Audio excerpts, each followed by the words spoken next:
اعوذ باللہ من الشیطان الرجیم، بسم اللہ الرحمن الرحیم۔ کائنات میں کوئی اتنی شدت سے کسی کا انتظار نہیں کرتا جتنا اللہ اپنے بندے کی توبہ کا کرتا ہے۔ راستے پر کنکر ہو تو اچھا جوتا پہن کے چلا جا سکتا ہے، لیکن جوتے میں ایک بھی کنکر ہو تو اچھی سڑک پر بھی چلنا مشکل ہوتا ہے۔ ہم باہر کی مشکلات سے نہیں، اپنے اندر کی کمزوریوں سے ہارتے ہیں۔ کسی پر یقین نہ کریں، کیونکہ نمک اور چینی کا رنگ ایک جیسا ہوتا ہے۔ حد میں رہنا اللہ کی نعمت ہے، کیونکہ پانی جب حد سے بڑھ جائے تو طوفان بن جاتا ہے، اور انسان حد سے بڑھ جائے تو شیطان بن جاتا ہے۔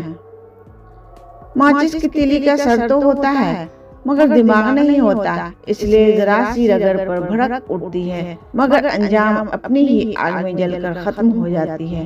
حاسد کی مثال بھی بالکل ایسی ہی ہے۔ کسی نے مرغ سے پوچھا، لوگ تمہیں جینے نہیں دیتے، کاٹ ڈالتے ہیں۔ مرغ نے جواب دیا، لوگوں کو جگانے والوں کا یہی حال ہوتا ہے۔ اگر آپ بدصورت ہیں تو بدصورت ہیں، یہ اندرونی خوبصورتی والی بات بکواس ہے۔ آپ ہر جگہ ایکس رے لے کر نہیں جاتے۔ میں جنت کے شوق میں عبادت نہیں کرتا، کیونکہ یہ تجارت ہے، اور نہ ہی میں جہنم کے خوف سے عبادت کرتا ہوں، کیونکہ یہ غلامی ہے۔ میں صرف اور صرف اس لیے عبادت کرتا ہوں کہ میرا رب عبادت کے لائق ہے۔ اگر میری زندگی میں دکھ نہ ہوتے تو میں اپنے رب کے ساتھ دعا کا رشتہ کیسے نبھاتا؟